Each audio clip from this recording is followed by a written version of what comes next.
শরীয়তপুরের নড়িয়া উপজেলার চর আত্রা ও নোয়াপাড়া এলাকায় পদ্মা নদীতে চলছে অবৈধ বালু উত্তোলন।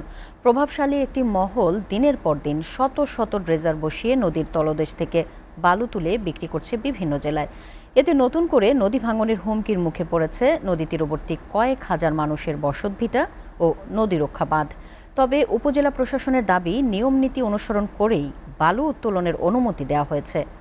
শরীয়তপুর প্রতিনিধি কে এম রায়হান কবিরের পাঠানো তথ্য ছবিতে দেখুন ডেস্ক রিপোর্ট। প্রশাসনের যোগসাজশে শরীয়তপুর জেলার উত্তরা অংশে পদ্মা নদীর তলদেশ থেকে বালু উত্তোলন করছে একটি প্রভাবশালী মহল। নড়িয়া উপজেলার চর আত্রা ও নওপাড়া এলাকায় প্রায় অর্ধশত স্থানে নদীর তলদেশ থেকে অপরিকল্পিতভাবে শত শত ড্রেজার বসিয়ে বালু উত্তোলন করছে তারা। ফলে নদী ভাঙ্গনের শঙ্কায় দিন কাটাচ্ছেন পদ্মাপাড়ের হাজার হাজার অসহায় পরিবার।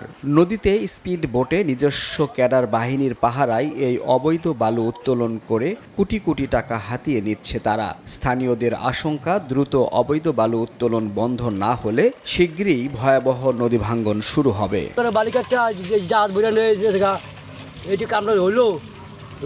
সব কাটতে উঠেছে ভাঙিয়ে দেবো গা একসার বোঝেন কাটতে কাটতে সব লয়ে যাচ্ছে কাটিয়া জাহাজ বত্তা আছে একসার। ভালো হইলে আমাকে কি করার আছে আর খারাপ হইলে আমাকে কি করার আছে, আমাকে কথা কেউ শুনবো? সাধারণ মানুষের কথা। আমাদের ফসলওয়ালা জমি হলে এরা কাটতে লয়ে যেতে আছে। এখন আমাদের দাবি হলো আমাদের জায়গা জমি যাতে না কাটে, আমাদের এই জায়গা জমির উপর দিয়ে আমরা কৃষক মানুষ।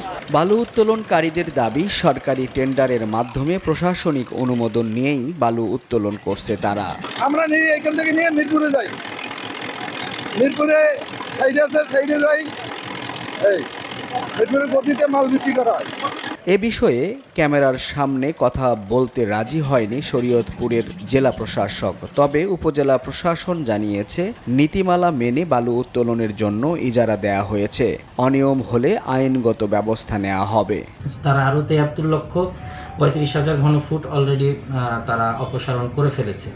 তো তার যেই অবশিষ্ট সময় অথবা তার পরিমাণ দুইটার একটা, যেটা আগে শেষ হবে তার ইজারার কার্যাদেশটা তখন সম্পূর্ণ হয়ে যাবে। তো আমরা 3 মাস 25 দিন যে অবশিষ্ট সময় রয়েছে সেই সময়টার জন্য তাকে অনুমতি দেওয়া হয়েছে, সেটা অগাস্টের 31 তারিখ পর্যন্ত।